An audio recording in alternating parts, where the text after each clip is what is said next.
Hi, hello to everybody that's joining us. We're going to give folks just a minute or two to come in. We'll get started in about 2 minutes.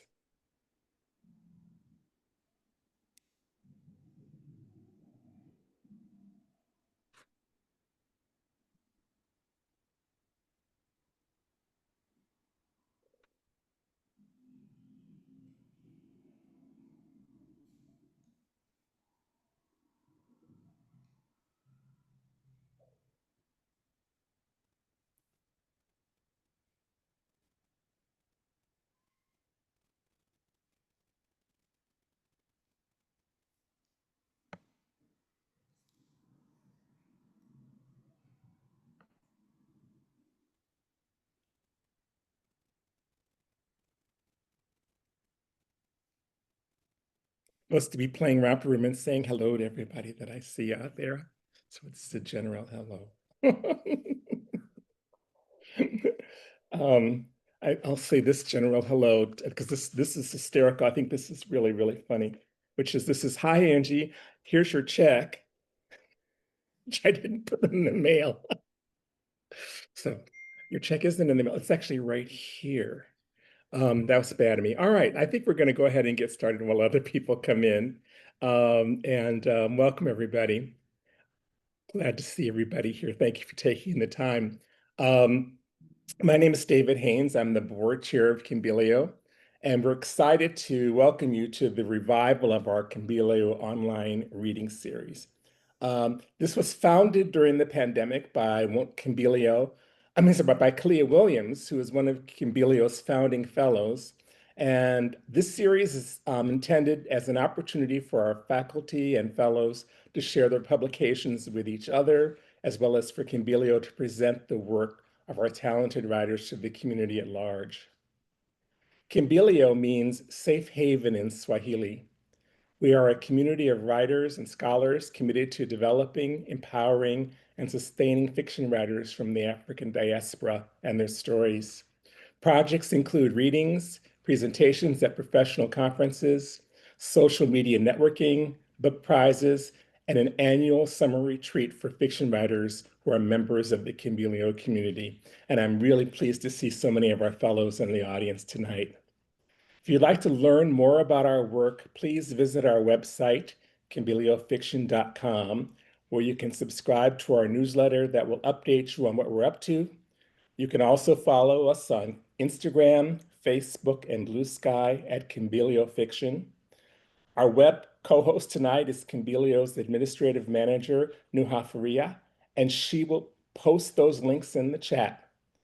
Also posted in the chat, you'll find a link to Kimbilio's online bookshop where books by all of tonight's readers, as well as many of our faculty and fellows are available. Please support our writers by buying their books and buy them at Bookshop, which will allow you to also support Kimbilio. Tonight, we're featuring 3 readers who represent the spectrum of what Kimbilio is up to these days. Allegra Solomon is the winner of the Kimbilio National Fiction Prize, a competition that is offered biannually to all Black fiction writers. Kimbilio recently announced that Dr. Donatrice Allison's novel, A Mother's Truth, has been selected to be published in 2027 as the 4th book in the series. Hi, Donatrice, I see you out there. Arriel Vinson is a Kimbilio Fellow, whose first novel was published earlier this year. Kimbilio Fellows write in a wide range of genres and for a wide variety of audiences. Under the Neon Lights is a young adult novel written in poetry that is becoming a beloved favorite of readers of all ages. Jacinda Townsend is the Kimbilio faculty member. She's taught at the Kimbilio annual retreat 3 times, and she also serves on the Kimbilio board of directors, has served on the board since its founding. Our 3 readers will read, after which we'll open the floor for questions. You can place your questions in the chat or use the raise hand option found at the bottom of your Zoom window under the react icon, and we'll open your mic for your question during the question and answer period. Our first reader tonight is Allegra Solomon. One of my jobs, and a job that I genuinely enjoy as during my one of the many hats I wear as the board chair at Kimbilio, is I get to work with the writers who are selected for the Kimbilio National Fiction Prize. And it was a great joy to work with Allegra on the stories in her collection. There's Nothing Left for You Here. Um, I was excited to read these stories, and I was excited to work with her in getting them in shape for publication. And may I just say, it didn't take much to do that because the stories were all so well polished and so well wrought. If you haven't had a chance to take a look at There's Nothing Left for You Here, please do. It was the third book in our series, and we're really proud to have it be part of the Kimbilio National Fiction Prize series. Allegra is a fiction writer from Columbus, Ohio. She got her MFA from the University of Kentucky and her BA in creative writing from Ohio University. Her work has been nominated for the Pushcart Prize, Best of the Net, and has appeared in the Georgia Review, Tri-Quarterly, the American Literary Review, New Ohio Review, and more. Her debut short story collection, There's Nothing Left for You Here, was the third winner in the National Fiction Prize series and published by Fairway Books. It was named a finalist for the Iron Horse Literary Review, Texas Tech University First Book Prize. Please welcome Allegra Solomon. Thank you, David. That was so nice. Thank you guys so much for coming. It's great to be here, and I'm so thankful to Kimbilio for helping bring this book into the world and for the Kimbilio Prize in general. They do really great work, and there's Mary also in the chat who's also a winner. So yeah, thank you guys so much for coming. This is my collection. There's Nothing Left for You Here. I am going to read briefly from the first story in the collection, which I have not read at all yet this year, I think, because it's kind of strange and kind of intense. And I remember when I was ordering the collection and I put this one first, I thought whoever's reading it will either not like it and think it's weird and not like the book, or they'll enjoy it and then the book will end up in the right hands. And I'm very happy that it ended up with Kimbilio. So thank you guys again, and I'm going to read from True Blue. People liked being friends with Alexandria because she knew how to shut the fuck up. This is what she always told Nikita, that was the difference between the two of them. The first time she said this was 2 weeks after the Tommy incident. The school's wound was still raw, bellying with consequences. She said it in her basement, game controller cold in her hands. Their adolescent bodies were laying on the hard carpet of Alexandria's floor, playing Street Fighter on the TV by the window. It's a science, Alexandria said. You just soften yourself, cloud-like. You laugh not when the joke is funny, but when it's supposed to be. You smile and pout and bat your little eyes and say, really? Never have an opinion. You're a yes man. You're kind and docile and dumb. They will pour themselves into you. It works every time. Alexandria began to bang on the controller. Nikita watched the pale glow of the television screen bounce off Alexandria's dark face, mixing with the daylight. The sun was everywhere. Right, Nikita said. You're better at it than me, though. People don't like me the way they like you. People don't have to like you, Alexandria said. That's what I'm here for. Her hands quickened as Chumley took a sharp kick to Ryu's face, leaving him a red, panting mess on the ground. Alexandria had always been exceptionally likable, able to iron herself out, warm and thin, to soothe anyone that came close to her, flatten herself into a non-threatening, doe-eyed nonentity. People were loose-lipped around her, felt warm, at ease. She played lacrosse in the spring and soccer in the fall, tightly knit with the teens year-round. She played the game well. Nikita did not. Nikita came to school and left when the day was over, leaving no trace of herself on the school or people. She did not play lacrosse. She was written up weekly because the plaid skirts, regardless of size, always seemed inappropriate on her body in all the ways it curved and protruded. She had huddled beneath introversion until Alexandria momentarily forced her out. This introversion was almost always interpreted as standoffishness, which may be why, in their freshman year of high school, Tommy Adams told Nikita she looked like a bitch, that he'd never seen her smile. He said it outside the dining hall right before bringing a hand to her cheek and pushing the corner of her mouth up with his thumb. As the only black girls in their grade, they had gravitated instantly toward each other at freshman orientation. Nikita had just transferred from a school where there were at least 5 black girls, 7 boys. Alexandria had gone to this school her whole life. Between them was a head nod, a knowing glance. Then they'd become bound. When Alexandria finished lacrosse practice, they went to Alexandria's home, playing video games or watching movies. Alexandria's mother and aunt lived together, always traveling as a unit. Their house had a perpetual lingering smell of bread rising, with hints of mint from a plant in the kitchen. Mint would forever remind them both of youth, relaxation, and safety. One day in October of their junior year, Alexandria came over to Nikita's house.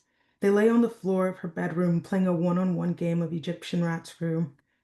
Alexandria was holding the majority of the cards when she said, "You know, my mom lit a guy's car on fire once." Nikita looked up. "Seriously?" Alexandria nodded. "My aunt's ex-husband. He wasn't good. That's why they lived together." Alexandria had a very plain look on her face, as if this was all routine to her. "My mom told me last night," she continued. "She's done a lot of things like that, apparently." "I wish I could do that," Nikita said, putting down a jack before Alexandria put down a queen. "I don't think I have that gene in me." "I do," Alexandria said. They played until all the cards were in Alexandria's hand. She fanned them out over her fingers before collapsing them smoothly. Then she said, "Since I won, will you tell me a secret?" Nikita let out a sigh. "You already know everything about me." "Surely not." She thought for a moment. "Well," she began, "I really like Tyrone." "I know that, Key. Something else." "I got in trouble when I was 7 for shaving off my eyebrows." Alexandria was amused. "Funny," she said, "but no, something else." Nikita attempted to search for something else before settling on the obvious.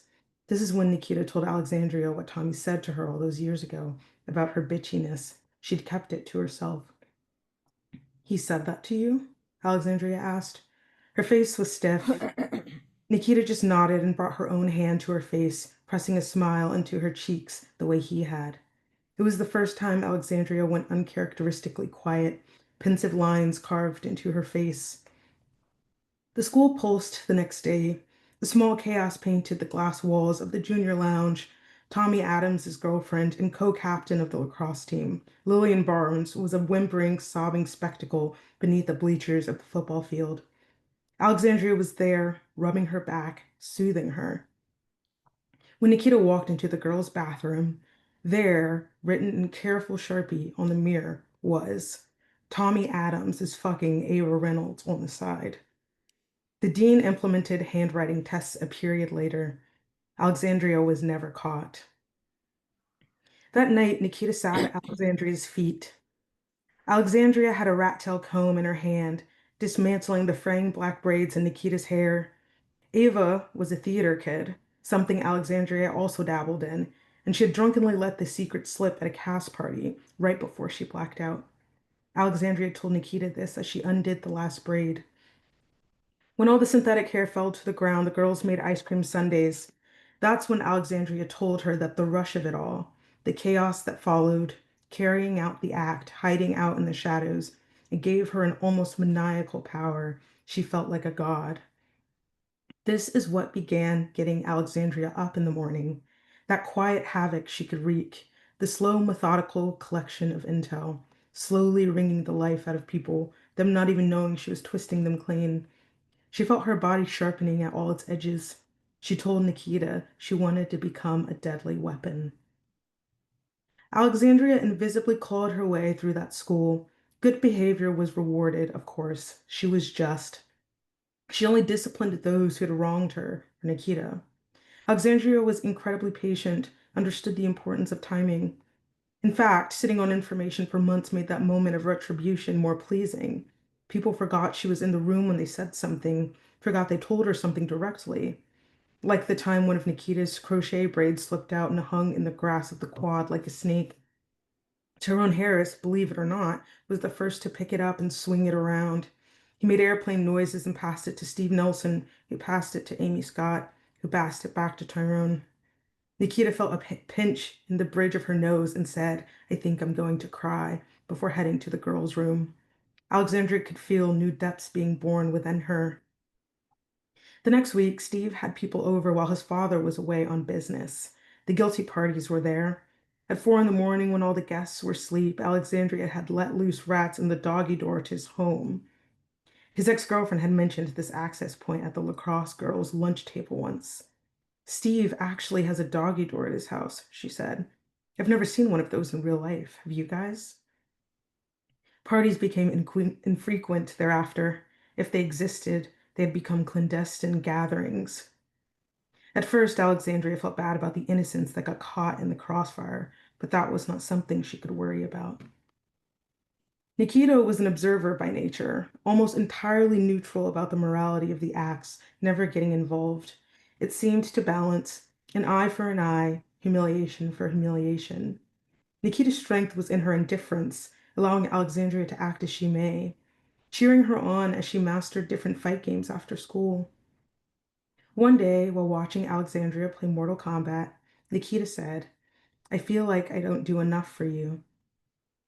Alexandria banged on the controller, weaponizing Katana until Sub-Zero was dead and gone.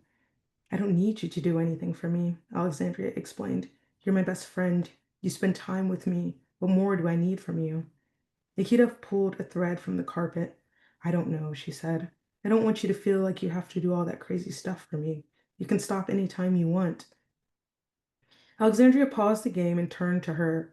One of her knee highs was around her ankle, and the other was where it was meant to be, below her knee.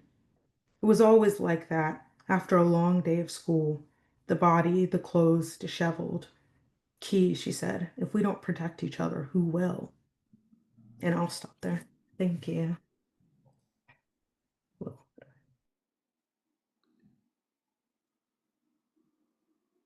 Thank you so much. That was terrific, Allegra. Lots of heart emojis floating by. That's so wonderful.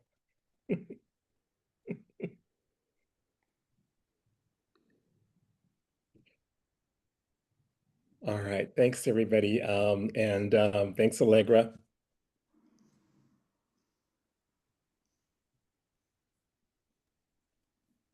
Our second reader tonight is I'm sorry, I just thought this just made me laugh because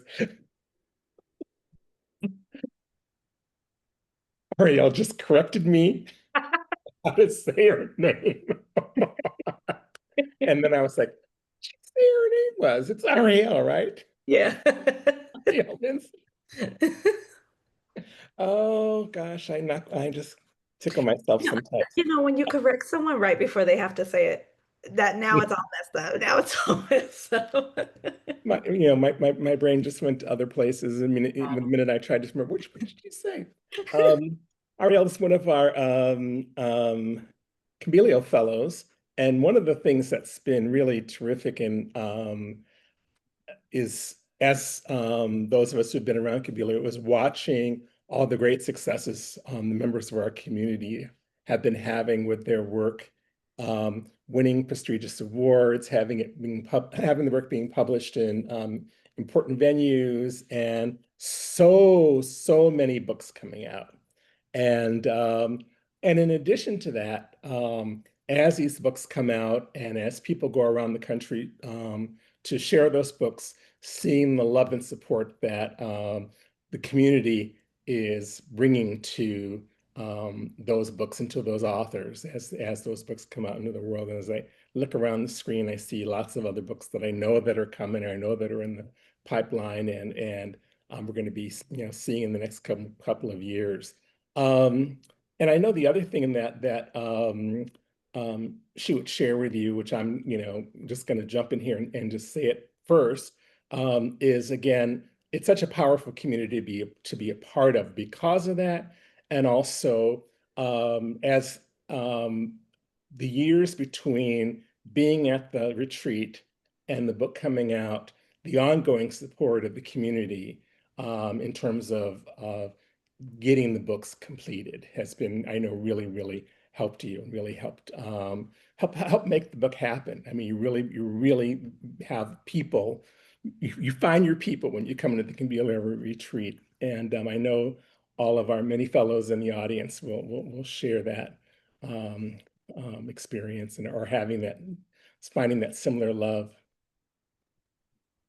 Arriel is a Reese's Book Club Lit Up Fellow and a Midwesterner who writes about young Blacks, about being young, Black, and in search of freedom. She earned her MFA in fiction from Sarah Lawrence College. Her poetry, fiction, and essays have appeared in Quelly Journal, Catapult, Rumpus, Waxwing, and others.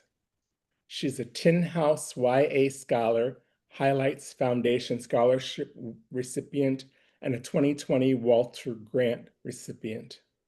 Under the Neon Lights, a YA novel in verse, is her debut. And I wanted to also just sort of emphasize that again, which is it's so wonderful to be a part of a community that has writers writing for all different kinds of work and also for all different kinds of readers. So turning it over to Arriel. Thank Welcome. you, David. And thank you, Kimbilio, for having me. I like to make friends across cohorts. So I feel like at this point, every time I meet someone, they're like, yeah, I went to Kimbilio, in 20 whatever. And I'm like, oh, great, let's be friends now. So it's been great to be part of this community. I am going to, of course, read from Under the Neon Lights. And like Allegra, I'm going to read a part that I haven't read to y'all, like to people before. Um, so we're a couple chapters in. I mean, it's a novel in verse. It's a novel in poem. So a couple chapters in means we're like 40 pages in. And so under the Neon Lights is a YA novel in verse that follows Jalen, a 16-year-old Black girl who falls in love at the skating rink, but it closes due to gentrification. It explores themes such as first love, female friendship, complicated family dynamics, and community building. Basically, it's a love story to Black roller skating culture, or a love letter to Black roller skating culture. It's a love letter to Black girls in small towns. So at the beginning of the book, just so you have some context, she has gone to her favorite skating rink, West Side Roll, and she quite literally runs into this guy. And long story short, they kind of keep running into each other, and he finally is like, "Can you teach me how to skate or what?" And she says yes because he's cute, typical. So otherwise, she's kind of having this rocky relationship with her best friend. And I am going to start with somewhere in chapter 3. His name is Trey, the love interest. Trey inches around the inner rink where the slower skaters are. My stomach grows wings, flutters, my feet slow, my legs lose the beat. Skaters fly by trying new stunts, but all I can see is him. I get near. You're learning, I yell over the music. His legs start to give and he grabs my arms. I almost slip. Dang, you almost made me fall, he says and straightens. How did I do that? I ask, regaining balance.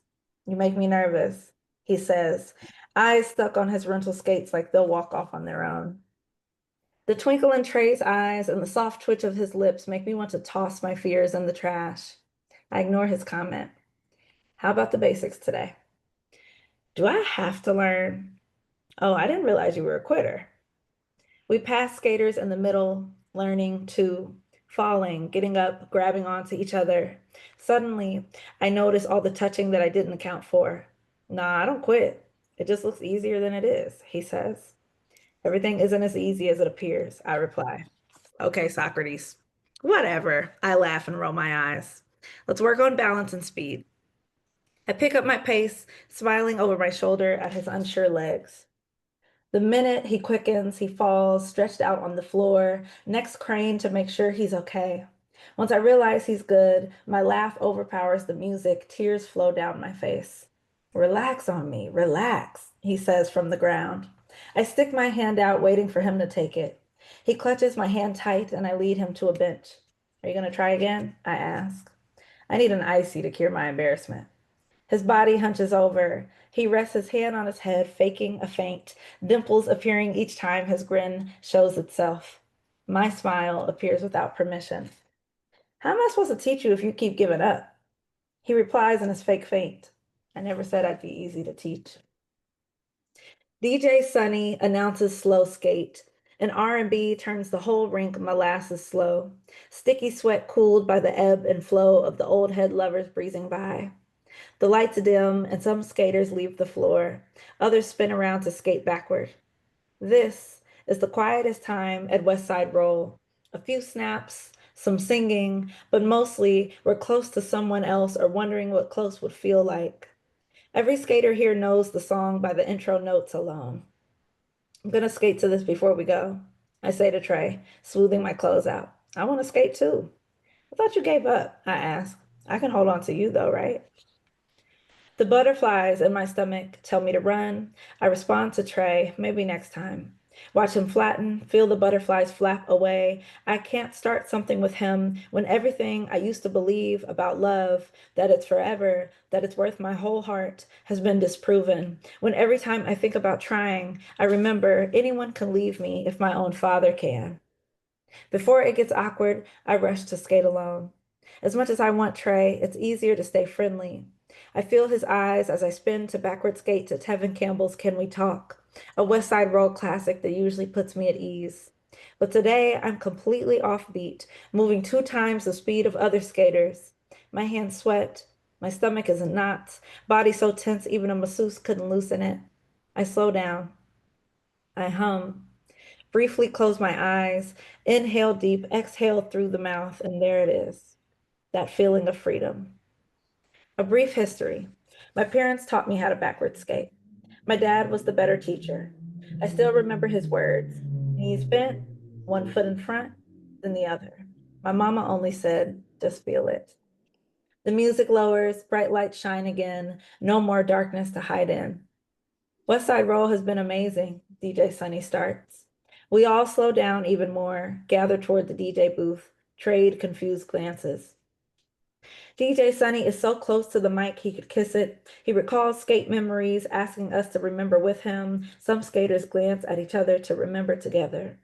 We love the magic, we love the magic, West Side Roll's ability to make a good day out of a bad one. We love the community, the same guaranteed skaters every Thursday, Saturday, no matter what, no matter how long it takes for someone to drive here. We love that it's the constant in our lives, sometimes the only thing keeping us stress-free or out of trouble. No matter our age, at West Side Roll, we come together, share, unleash, be everything we have to apologize for elsewhere. He hands the mic to Mr. Mike, who looks out like he wants to capture us standing side by side. We are clumped in clusters, Naptown rollers, nap skates, and West Side riders standing together. Mr. Kareem and Mook at the edges, still rolling around a bit. Anytime I see Mr. Mike, he's in motion.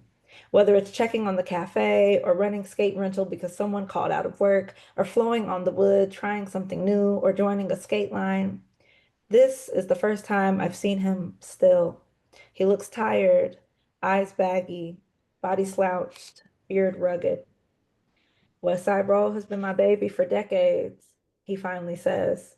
My place to get the community together, get young folk off the street, old folk out of funk. He rubs his bald head, ceiling lights making it shinier. The pit of my stomach makes itself known. I tap my toe against the wood, feet nervous as my insides. It's been a good run, y'all, but I'm sorry to say the West Side Roll is closing in 5 weeks.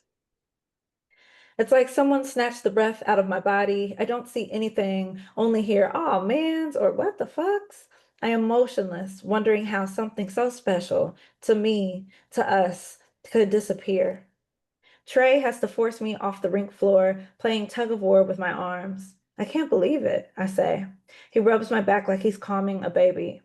Everyone starts to exit, shoulders slumped, tension a tightrope. As we leave the building, I grab my phone and find my text thread with my mama to tell her the news. Do you want to talk about it? Trey asks. No. Okay. Do you want me to take you home? I was going to take the bus. I can take you home if you want, I mean. Thank you. The bus is fine. I need to be alone.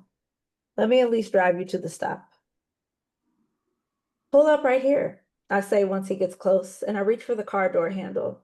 The bus stop is on a side street around the corner from the rink, ducked off from the busyness.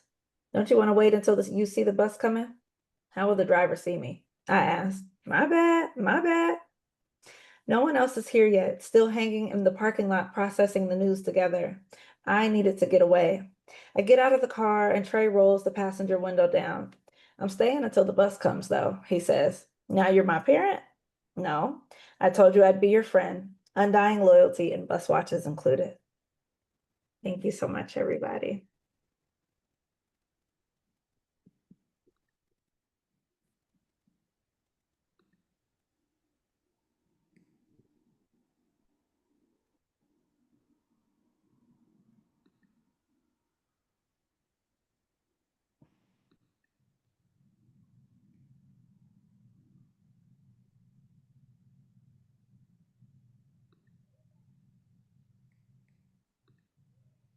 One thing to love about Zoom is to see all that love floating by. I love it. Thank y'all. So terrific. And thank you for that reading. And also thank you for bringing so many of us back to those places where so many of us spent a lot of time.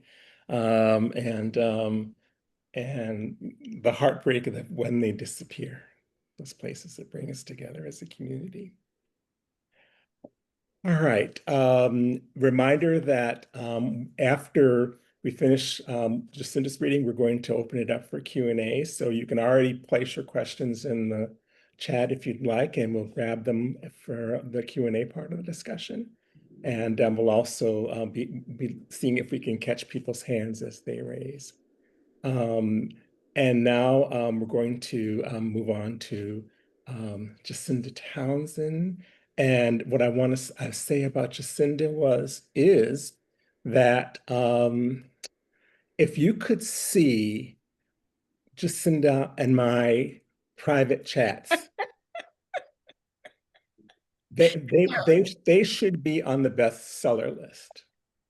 I am telling you right now, the stuff that goes down in these private chats, and I'm not saying anybody on here's name has come up, but you never can tell. It's an endless fireside chat stories, right? Endless chat. And let me just say, even if your name didn't come up, well, actually, just say, I'll tell you right now, the best chats. The names are not listed here. So anyway, we've got it all settled. We settled it all, and we settled it on the spot, in the moment, when it happens. Yeah. Live at 5. Yeah. Jacinda's been on our faculty since almost back at the beginning. 2014 or 2015 was your first? 17. 17? Yeah. Wow, I've been doing this for a long time, haven't I? So is really an integral part of our community, as all of our faculty members are. And that's why we're so pleased to be able to honor her tonight and also celebrate the publication of Trigger Warning, which is her third novel. The other fun thing about sort of following Jacinda's journey out there in the socials is you get to follow the creation of these books as they're coming along. And so having followed the creation of Trigger Warning, I'm so happy that it's now out in the world and audiences are finding us. Jacinda and I are both on book tour right now. And that's the other great pleasure that we're having, is sort of seeing each other's books in the stores and seeing our books mentioned in the same places and those kinds of things in the same conversations. And that's really, really exciting. And so nobody I would rather share the fall publication season. Same. So just a couple of little formal notes here. Jacinda grew up in South Central Kentucky. She is the queen of the proud Kentuckians. She left for Harvard at the age of 16, and it was there that she took her first creative writing class.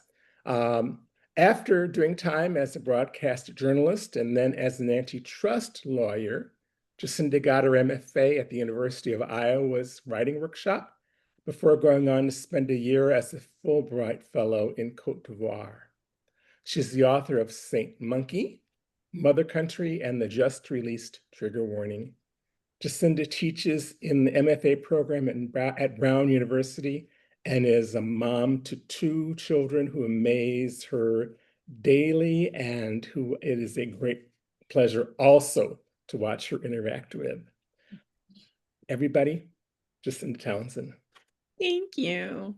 And thank you, David. And Arriel's piece reminded me of the importance of like we have so much as a community that has disappeared, but then we have so much that people like David have brought into being. And this community is one of those things. And I really, really appreciate that. And so I'm really glad to be here with you guys on D'Angelo Ascension Day.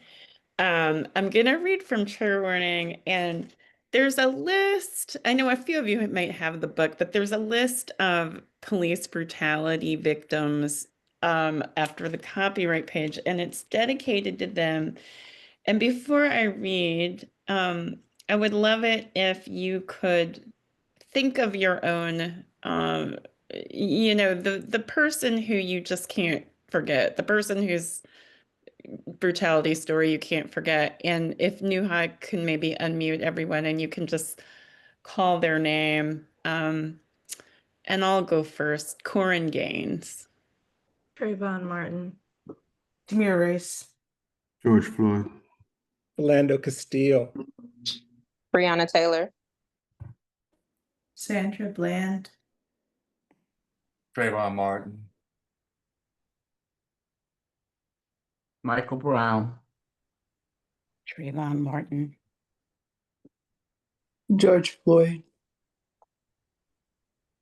George Floyd, yeah. Anna Taylor. Yes. Thank you.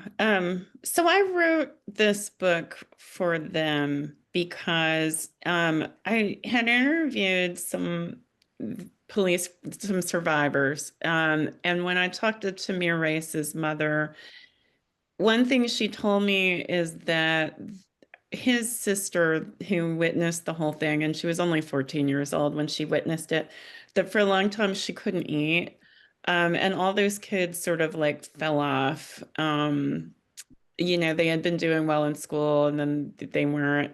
And I thought, we think a lot about the victims and we don't often think about the family who's left behind, the family who witnessed. Like, we think, very cheerfully of Philando Castile and what a treasure he was to his community, but we don't remember the 4-year-old girl who witnessed that whole thing. So I'm not going to read the heavy part tonight because I've done enough of that. I'm going to read to you the funny part, but I did want to say that that's kind of the background of the book. The main character, Ruth, she witnessed her own father's killing, extrajudicial killing, and she changed her whole identity, moved across the country. And so when the book opens, she has filed for divorce and she wants her maiden name back, but it's not the maiden name that her husband thought it was. So I'm going to read a little bit from his perspective. In the car on the way to the house, he texted Ruth, "Caught him?" He made the 40 minutes home and was in his driveway, marveling at the open mouth of his garage when she texted back, "There is much you don't know," she typed. "Relax. Nothing between us even matters anymore." He felt a fool. The yawning garage he'd left open, further proof of his misspent mind. He wanted so badly to understand that Ruth was the one. She was a wreck of a person who'd lied to him all these years. He wanted to believe it was her brainlessness that would now cost them both, would detonate Enix's childhood. But that was just an understanding, one a friend might lay on his consciousness to make him feel better. A friend might also tell him to take the high road, but he sat in his feelings now in a way that made him want to pour kerosene on any good thing that had ever floated between them. He hit his steering wheel with the palm of his hand, hoping Ruth could register his enmity from all the way across the city as if it were an airborne toxin. She hadn't cheated on him with a man. She cheated on him with a self, and that was so much more treacherous. Ruth, as it turned out, wasn't even Ruth, which meant he, who'd loved her for 17 years, was not Myron. If he'd gotten her this wrong, what did he even know about himself? She tried to let him know, hadn't she? But now he understood. She was a trick floor pulled out from under his feet, a photographer's stop bath, an era of herself only temporarily arrested. And now she'd evolved in some way he hadn't. She'd run in another direction, past where he was standing. She'd asked for half the house, unmoored from his port to sail clear. Myron stood at the door of the Brown Hotel's Secretariat ballroom, scrolling through Lexus Plus in order to play it cool. He hadn't yet signed into this speed dating event. He wanted to assess the cattle chute first. And he wanted to look in the suit and tie he never really wore to work, like a man who had more important business to attend to anyway than being rejected by one of the many women who might sneer at him and speed right along. He'd felt ridiculous parking on 4th Street in his little Honda Civic. He needed a muscle car for Derby City speed dating, possibly something American, a Corvette, or at least a Mustang. He might even actually meet someone, he imagined, but then she'd walk out of the hotel chatting with him, get a gander at his tiny, energy-efficient car, stop mid-sentence, and say, "Aw, cute, you must have kids." About 30 people had signed in ahead of him and gotten their name tags. He'd watched them bending over the welcome table, writing their names hopefully on generic labels, the women pushing their purses back up their shoulders, the men shoving their hands in their pockets, taking them out, shoving them back in. Most of them were younger, in their 30s, and he wondered if this would matter as the evening danced forth. One of his colleagues, Mark Wisniewski, had promised him that he'd be a hit. The 30-somethings all have daddy issues, he'd said. And Wisniewski had been so often right about so many things. Myron swallowed the juice of his nerves, felt a sheen of moisture in his armpits. He smelled the amplification of his cologne, a smell not of his own unwashed body, but of his cologne as if heated at stovetop in a pan. It was doing its job then. He might meet a woman. He stepped to the table, scanned the event's QR code, paid his $45. "Welcome," said an event staffer, a woman who looked to be half his age. She slipped a label toward him, and he wrote Myron at the top of the tag in tiny enough letters that he could include Hurley at the bottom, then thought better of it. Who, at this sort of thing, would reveal their last name? He thought of writing a new name tag in correction, but decided against that too. The tiny letters were a broadcast. He had no complexes about his size. Then right at 100%. He stepped into the room where had formed two gender-sorted lines like a Shaker meeting. He was to proceed from the fore to the aft, he saw, of this soul train of heterosexual courtship. He shook hands with each woman as he passed himself down their queue. Two were named Jen. One of the Jens had applied a provocative amount of lipstick and wore a tight black dress whose shoulders didn't quite cover the blue strap of her bra. The other Jen, with her wire-rimmed glasses, tennis shoes, baggy pants, and limp handshake, seemed to have just rolled out of bed. He shook the hands of women in shorts, women in miniskirts, women in jeggings, women who looked like a very good time, and women who looked like too good of a time. He was realizing, in a way he hadn't previously, that he was an ass man. He'd wondered whether he wasn't, as a newly single man, playing checkers, jumping over women on his way to wholeness, or perhaps playing chess, hoping to end up with a cleared board at the end, only one queen to protect him. But the piece he ended up with was a woman named Mathilde, who messaged him after Derby City speed dating, and whom he'd messaged back, he knew now, in a fit of madness. But fucking a stranger seemed far more manly than fucking a woman you'd known since you were 18, and for the preceding 2 decades, that was all he'd done with his sex life. Though when Mathilde showed up at Starbucks, both of her bare arms sleeved in the tattoos he'd since forgotten, he wondered if he'd ever catch up to men his age. Instead of hugging him or shaking his hand, Mathilde pinched his shirt collar between her fingers, zipped them over, ran a hand down his chest. She said, expensive. You said you're a lawyer, right? My parents would love you. Nice to see you again, he said. She laughed. Mathilde was high on something. He could tell by the glaze of her eyes and the way she rocked back and forth while standing in line, moving her hips as if she were surfing waves. When at last they had their coffees and he was walking toward a table, she swatted his ass. Take me to your car, she said. He obeyed because there were so many things he had yet to do with his penis, and Mathilde was the shining example of all of them. He imagined she'd say yes to anal, which he'd never had. He noted the way she chopped her hair off just before her hips, where both it and the hips would draw the most attention, and he imagined her ringing up some tattooed sister for menage a trois. A threesome, he asked her when she got in his car and kissed him. You ever done a threesome? Oh my, she said. Her laugh was a chainsaw that started and stopped in fits. You've been smoking the good kush too, she said. She lay back in her seat then, closed her eyes and smiled, and instantly fell asleep. He meant to slide his hand up her thigh. Instead, he found himself smoothing her skirt closed where it had fallen open. He heard a rushing trickle of water, saw it dribble out of his car seat at the exact same time the parental memory came. This was the sound of piss. Hey, he yelled. He pushed her arm where an image of Fidel Castro stared at him. Hey, Mathilde, you're pissing in my car. I'll stop there. Oh, no. No.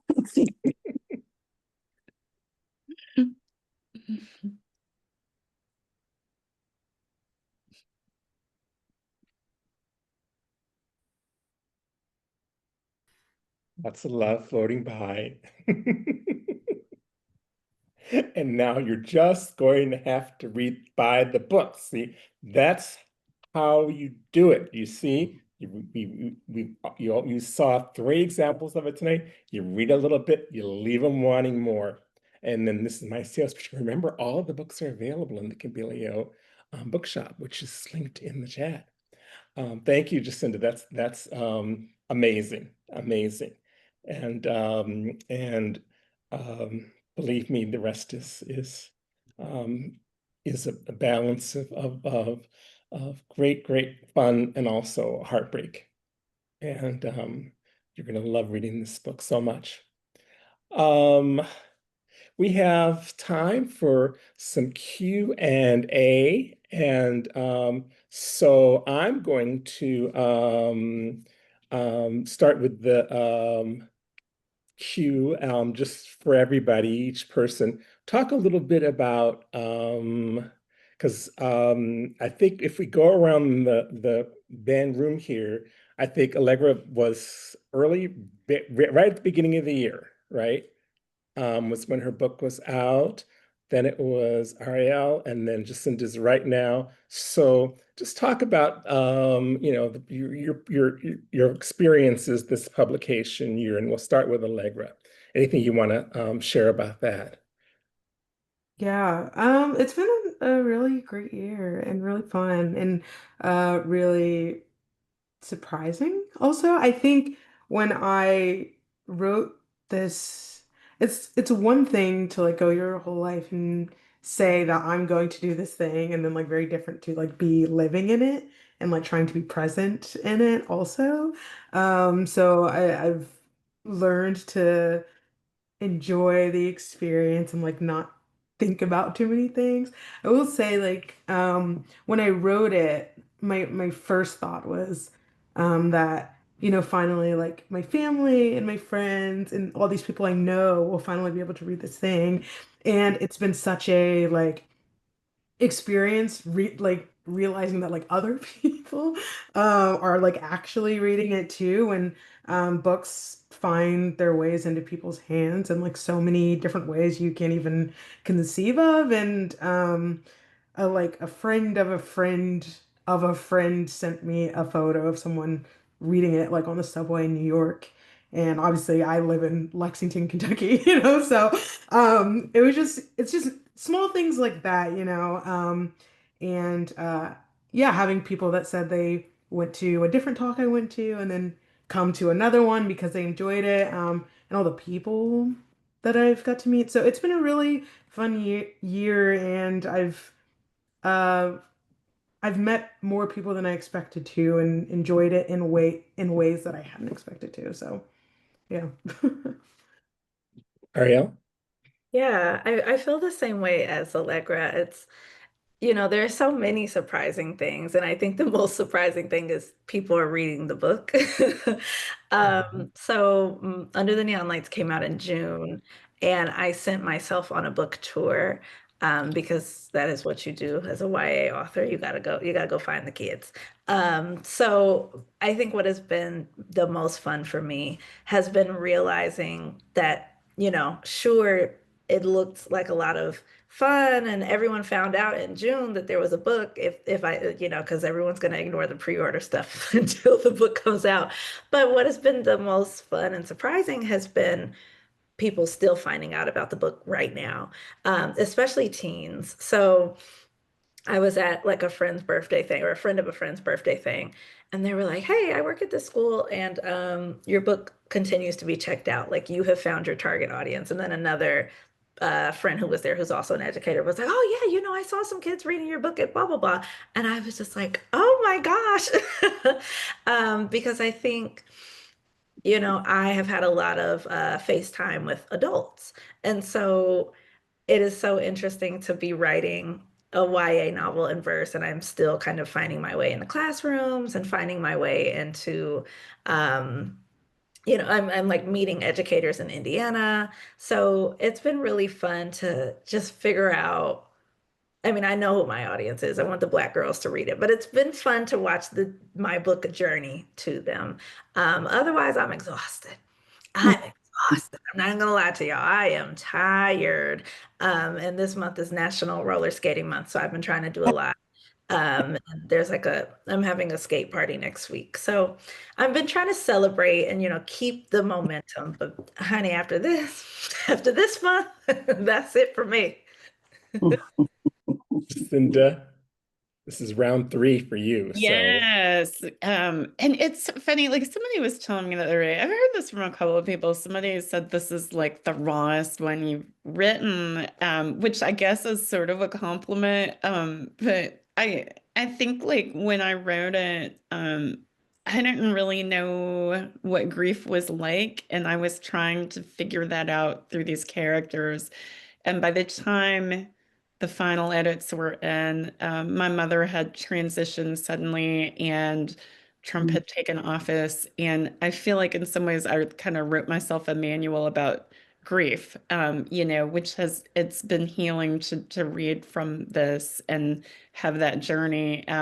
It's been really great. I would say like my best moment on book tour was when somebody, and Allegra, you can identify with this. Somebody was like, "This is a love letter to Louisville," and I was like, "It kind of is. It's a love letter to Black Louisville." And I realized, like, because somebody else when I was in Indiana was like, "How come you never set them in Indiana since you lived here too?" I was like, "Y'all have enough Black people writing here. Like, Kentucky doesn't, people think Black people don't even live in Kentucky." So that was pretty cool to hear someone say that.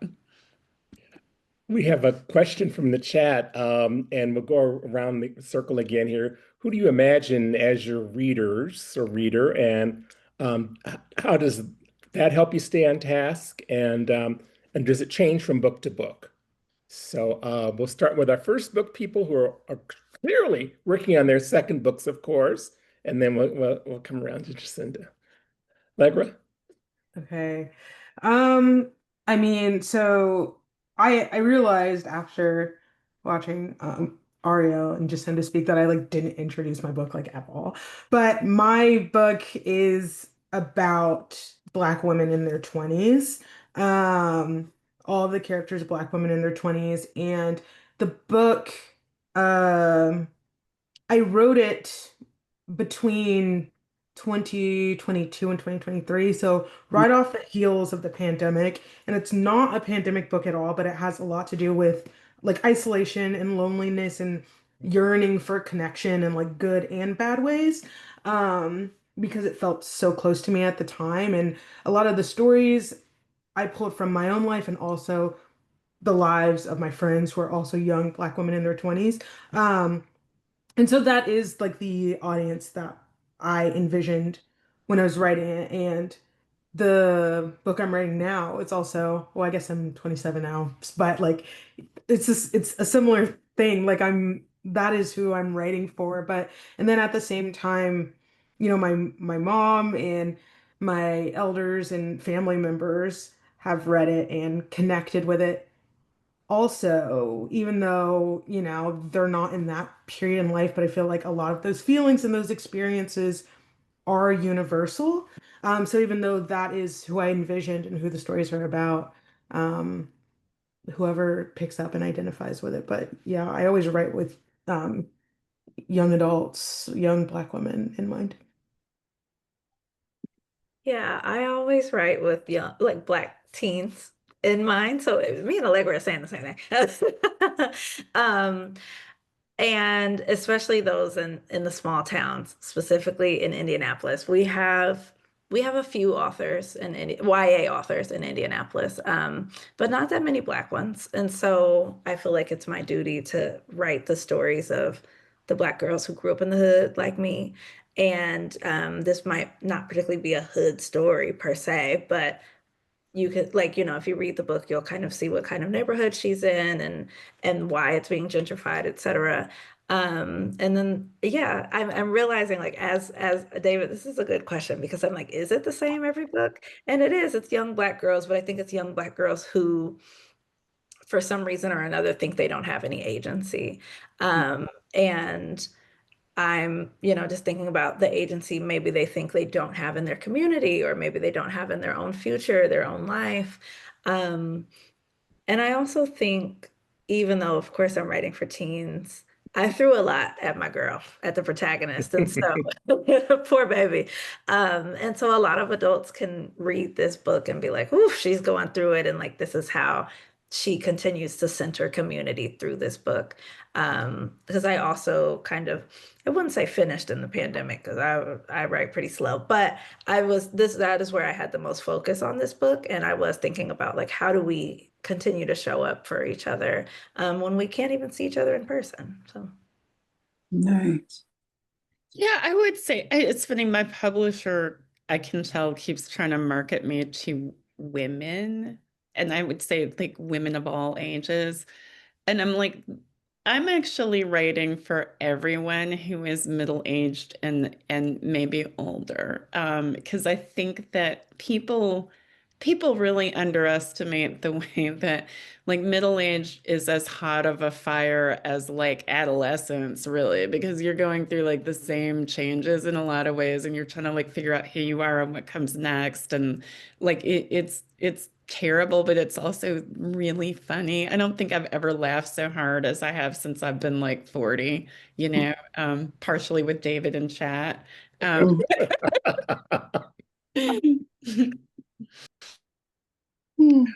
All right. I don't see any other questions speaking of the chat right now, but everybody's been you guys have been such a terrific audience. Let's have a big round of applause for our writers again. Send up some more of those love clouds, and this was just terrific. We're gonna tonight leave you wanting more because we're gonna make this a regular Kimbilio feature. We're gonna do this. We're gonna try to do this quarterly, and for all my Kimbilio fam that's in the out there in the boxes. I can't see everybody. Send me your ideas, send us your suggestions on who we should program and how we can put these programs together and continue to bring the family together. For those of you who are not in the Kimbilio family or not in the Kimbilio family yet, thank you for being here with us and continue to join us. Sometime in 2027, Donatrice Allison, who I see right there in the box, will be here in one of these boxes sharing a mother's truth with you all. I am having so much fun editing that book right now, and I promise, Donatrice, I'm going to get you some manuscript notes real soon. It's such a pleasure to read.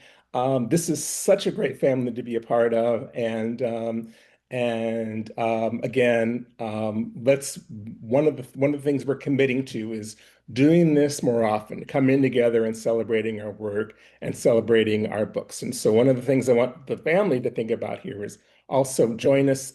Let us know when you've got a story out that you'd like to share at one of our events, and we'll be doing lots of those kinds of things. So until next time, thank you everybody for coming, and we'll see you soon. Thank you, Bye-bye. See you at Jacinda, for AWP. selecting me. Thank you.